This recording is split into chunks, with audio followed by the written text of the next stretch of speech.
नीचे एक सांप छटपटाते हुए स्वर्ण जलपरी के रूप में आ जाती है और वो गोंद से बंदी बनी जलपरी तड़पते हुए कहती है, मैं हूँ इच्छाधारी स्वर्ण जलपरी। एक जैसा सामुद्रिक खाना खाते खाते मेरा मुंह पक गया। अगर कुछ स्वादिष्ट खाना मिलता तो बहुत अच्छा होता। ये कहते हुए इच्छाधारी स्वर्ण जलपरी एक सांप का रूप लेकर इधर उधर कुछ खाने की तलाश करने लगती है। तभी अचानक पानी के ऊपर से उसके सामने एक अंडा गिरता है। ये देखकर वो सांप फिर से जलपरी के रूप में आ जाती है। ये किसका अंडा पानी के ऊपर से गिरा? दिखने में तो कुछ अलग ही लग रहा है। ये अंडा तो किसी समुद्री जीव का नहीं लगता। जो भी हो, मैं इसे खा लेती हूँ। बहुत भूख लगी है। इच्छाधारी स्वर्ण जलपरी जैसे ही अंडा को खाती है, उसका मन खुशी से भर उठी। वाह, क्या स्वादिष्ट अंडा है। ऐसा अंडा तो मैंने पहले कभी नहीं खाया। ये अंडा पानी के ऊपर से गिरा। इसका मतलब ऊपर ऐसे और भी अंडे होंगे। इच्छाधारी स्वर्ण जलपरी पानी से सिर उठाते ही वो देखती है नदी किनारे एक कौवा बैठी है। तुम कौन हो? क्या तुम पानी के नीचे रहती हो? मेरा एक अंडा पानी में गिर गया है। क्या तुम मुझे लाकर दे सकती हो? मायावी स्वर्ण जलपरी मन ही मन कुछ सोचती है। मतलब ये अंडा इस कौवा का था, लेकिन आसपास तो किसी भी पेड़ पर इसका घोंसला नहीं दिख रहा। इस कौवा के मन की सारी बात मुझे जाननी होगी। हाँ, मैं पानी के नीचे ही रहती हूँ। पानी में एक अंडा गिरा है। उसी अंडे के मालिक को खोजने के लिए तो मैं ऊपर आई हूँ। हाँ हाँ, वो अंडा मेरा ही है। तुम मुझे वो अंडा पानी से ला कर दो। जरूर दूंगी, लेकिन मुझे बहुत भूख लगी है। क्या तुम मुझे बता सकते हो कि जमीन पर सबसे स्वादिष्ट खाना क्या है? तभी कौवा मन ही मन सोचने लगा। मुझे तो सबसे स्वादिष्ट लगता है टूनी चिड़िया का अंडा, लेकिन ये बात जलपरी को मैं नहीं बताऊंगा। अरे क्या सोच रहे हो? जल्दी बताओ। नहीं, मतलब यहाँ का आम सबसे स्वादिष्ट है। इच्छाधारी मायावी स्वर्ण जलपरी अपनी जादुई शक्ति से कौवा जो भी सोचती है उसकी मन की बात समझ जाती है। अच्छा, ऐसा क्या? ठीक है, मैं तुम्हारा अंडा अभी लेकर आती हूँ, लेकिन बदले में तुम मुझे आम ला कर देना। इस मूर्ख कौवा को ये नहीं पता कि इसकी मन की सारी बात मैं समझ गई। इसे मजा चखाती हूँ। ये कहकर जलपरी पानी में डुबकी लगाकर एक पत्थर उठाती है और जादू से उसे अंडा बना देती है। फिर वो पानी से बाहर निकलकर कौवा के सामने अंडा रख देती है। ये रहा तुम्हारा अंडा। अच्छा, मैं चलती हूँ। ठीक है, अब आराम से जाइए। जलपरी जैसे ही चली जाती है, लालची कौवा अपने चोरी किए गए टूनी चिड़िया की अंडे को वापस पाकर बहुत खुश होता है। जल्दी से इस अंडे को खा लेता हूँ। अगर अंडे को ले जाने की कोशिश की और फिर से गिर गया तो? ऐसा कहते ही जैसे ही कौवा उस अंडे में चोंच मारता है, उसका पूरा शरीर कांप जाता है, लेकिन अंडा नहीं टूटा। अरे बाप रे, मर गया रे। अंडे पर और एक बार चोंच मारता तो मेरा चोंच ही टूट जाता। तभी उस अंडे का रंग गायब होके फिर से एक पत्थर बन जाता है। उस जलपरी ने मुझे बुद्धू बनाया। अब मैं उसे कभी आम नहीं खिलाऊंगी। ये कहकर कौवा जैसे ही उड़ जाता है, तब जलपरी फिर से पानी से सिर निकलती है।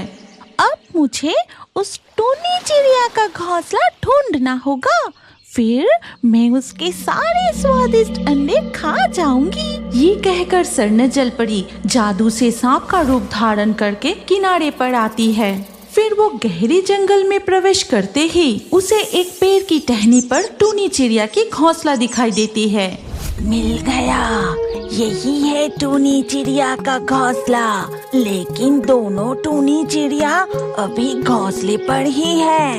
वो दोनों जाते ही वो सांप एक झाड़ी के पीछे छिपकर इंतजार करने लगती है। चलो टुन्ना, हम जल्दी से कुछ खाना ढूंढ कर लाते हैं। ठीक है, चलो टोनी।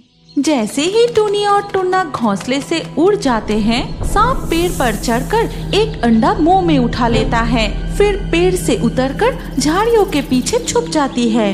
इसके बाद वो सांप पूरा अंडा निगल जाता है।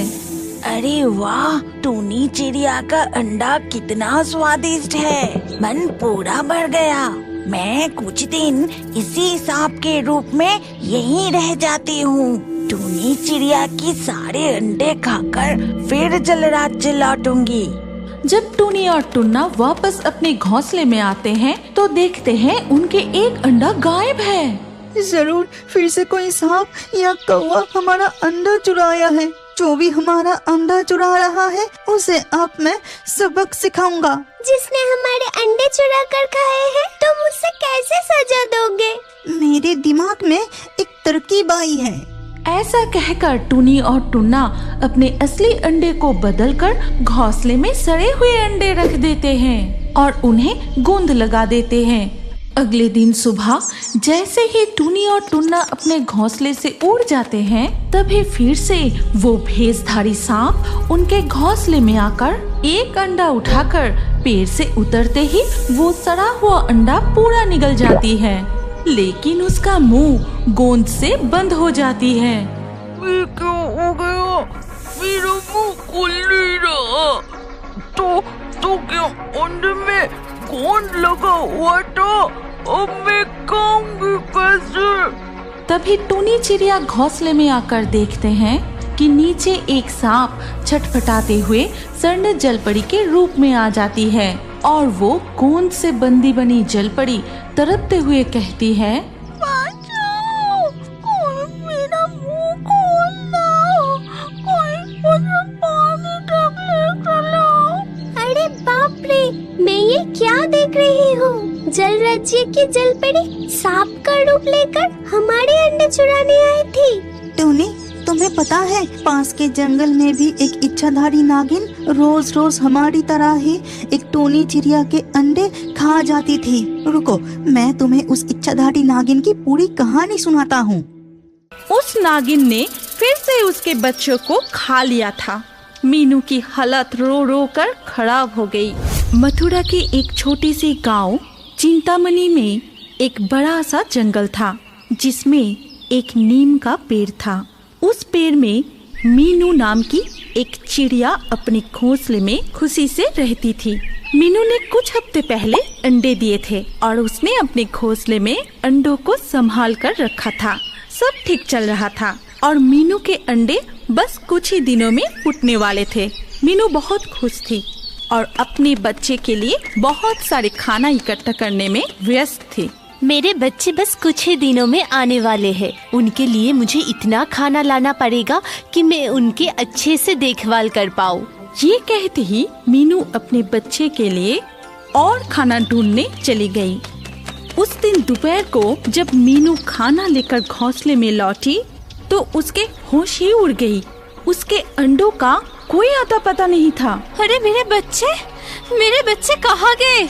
मीनू बहुत घबरा गई और पेड़ के आगे पीछे हर जगह अपने अंडों को ढूंढती रही। ढूंढते ढूंढते उसे पेड़ के नीचे अपने अंडों के छिलके गिरे हुए दिखे। मीनू ये देख और भी घबरा गई और अपने आंसू रोक के वो नीचे देखने गई। पेड़ के नीचे के हिस्से में एक छेद था। ठीक उसके सामने मीनू की अंडे के छिलके पड़े हुए थे। मीनू ने उस छेद के अंदर आवाज लगाई, अंदर कोई है? कोई है क्या? अंदर से कोई आवाज नहीं आया, पर कुछ ही देर बाद अंदर से एक नागिन बाहर आई। क्या बात है? क्यों चिल्ला रही हो? तुमने मेरे अंडे को खा? हाँ, मैंने खाए तुम्हारे अंडे। बहुत स्वादिष्ट थे। तुम्हारी इतनी हिम्मत, तुमने मेरे बच्चे को खा लिया? ये कहते ही मीनू रो पड़ी। मैंने तुम्हारा क्या बिगाड़ा था? कुछ नहीं, मुझे बस बहुत भूख लगी थी। तुम मेरे पेड़ पे क्यों आई? चली जाओ यहाँ से। मुझे ये पेड़ पसंद आ गई इसीलिए। तुम क्या कर लोगी अगर मैं यहाँ रहूँ तो? चलो निकलो यहाँ से, मुझे अभी सोने जाना है। ये कह के नागिन पेड़ के छेद के अंदर चली गई। मीनू बहुत दुखी थी और वो बहुत रो रही थी। धीरे धीरे दिन बीतने लगे। मीनू भी धीरे धीरे ये गम भूलने लगी। कुछ दिन बाद उसने फिर से नया अंडे दिए। इस बार वो अपने घोंसले में ही बैठी थी ताकि कोई उसके अंडों को छू ना पाए। पर एक दिन सुबह उसने फिर अपने अंडे के छिलके को अपने घोंसले में बिखरा हुआ पाया। उस नागिन ने फिर से उसके बच्चों को खा लिया था। मीनू की हालत रो रो कर खराब हो गई। उसने इस बार कितने सपने देखे थे अपने बच्चों को लेकर, पर सब कुछ खत्म हो गया था। एक दिन चीकी उसके घोंसले में हालचाल पूछने आई। तभी मीनू बहुत रो रही थी। अरे मीनू, तू रो रही है? क्या हुआ तुझे? फिर मीनू चीकी को सारी बात बताने लगी। क्या?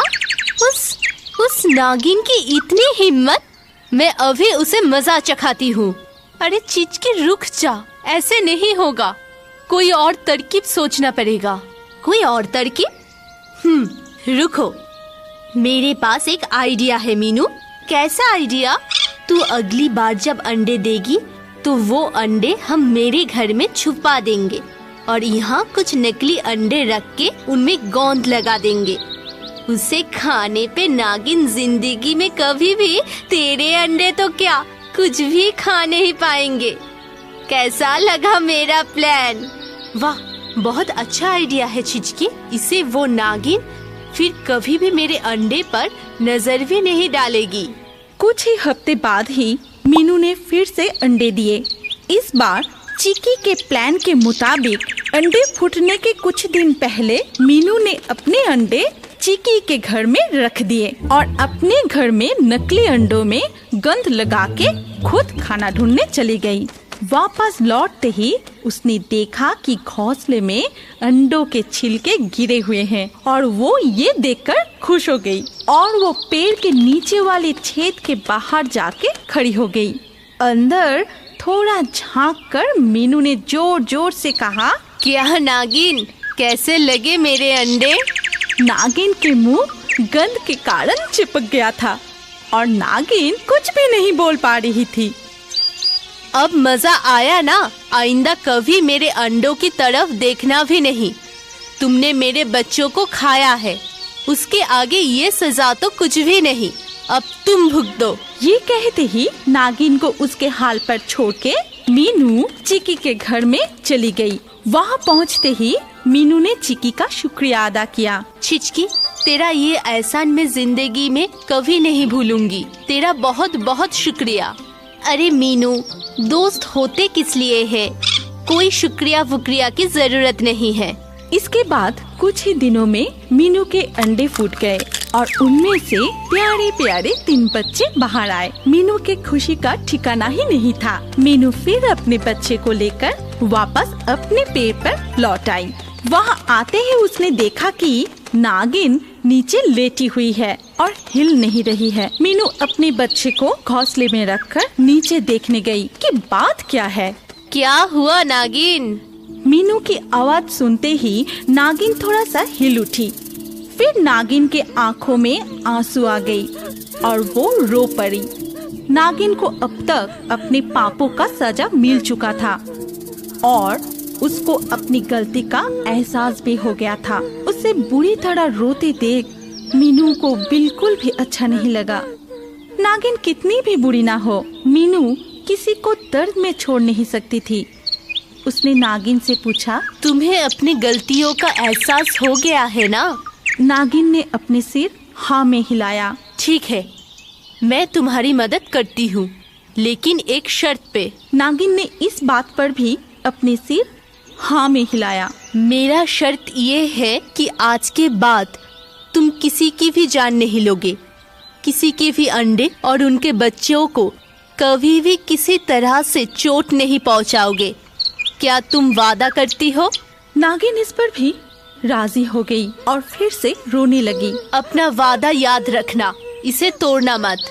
फिर मीनू चिकी के घर की तरफ उड़ गई। वहाँ पहुँचते ही मीनू ने चिकी को नागिन की बुरी हालात के बारे में बताया। चिचकी, हमें नागिन की मदद करना चाहिए। उसको मैंने शर्त दिया है कि वो मेरे तो क्या, किसी के भी अंडे नहीं खाएंगे। तुम बहुत ज्यादा ही अच्छी हो। अगर उसने फिर से तुम्हारे बच्चों को चोट पहुंचाया तो तुम क्या करोगी? नहीं चिचकी, वो ऐसा नहीं करेगी। मैंने कहा है कि मैं उसे इसी शर्त पे मदद करूंगी। अगर हम उसकी मदद नहीं करेंगे तो वो कुछ खा नहीं पाएगी और मर जाएगी। मैं किसी को मारना नहीं चाहती। अच्छा ठीक है, मैं कोई तरकीब ढूंढती हूँ। तुम अपने बच्चों के पास जाओ। मीनू अपने घर लौट आई और दूसरी तरफ चिकी गोंद को हटाने के लिए कोई तरकीब की खोज में जंगल में घूमती रही। आखिर में उसे एक बूढ़ा कौवा मिला जो इस जंगल को बहुत अच्छे से जानते थे। चिकी ने सोचा कि उनके पास कोई ना कोई तरकीब जरूर होगा और उसने उनको पूरी बात बताई।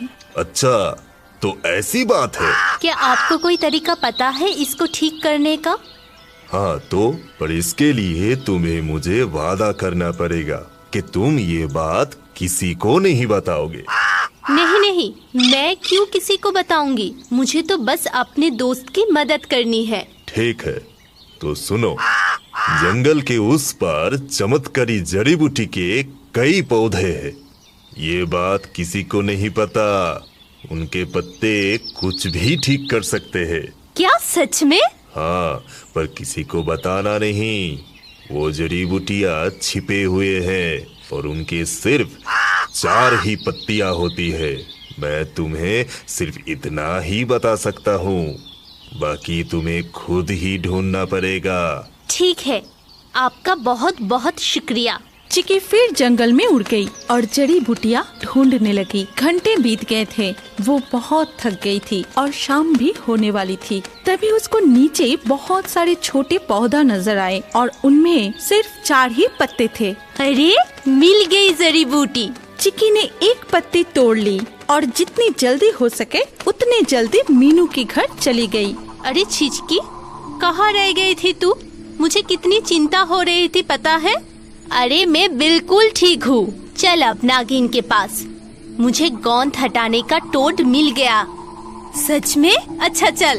फिर वो दोनों नागिन के पास चला गया और चिकी ने नागिन के मुंह में जड़ी बूटी के पत्ते का लेप लगा दिया और सच में ही नागिन के मुंह से गोंद हट जाने लगा। कुछ ही देर में उसके मुंह से पूरा गंध हट गया। तुम्हारा बहुत बहुत शुक्रिया दोस्त। तुम नहीं होते तो शायद मैं जिंदा ही नहीं रह पाती। मुझे माफ करना और तुम्हारे शर्त के मुताबिक मैं अपना वादा जिंदगी भर निभाऊंगी और किसी को भी चोट नहीं पहुंचाऊंगी। ये हुई ना बात। इसके बाद से नागिन ने सच में अपना वादा निभाया और वो सबके साथ में हंसी खुशी जिंदगी बिताने लगी। आज के लाकी करें और स्क्रीन के ऊपर आए इस वीडियो को क्लिक करके अगला वीडियो जरूर देखिए। अपना नाम अगले वीडियो के कमेंट में जरूर लिखिए। सोच क्या रहे हो, जल्दी क्लिक करके वीडियो को देखिए।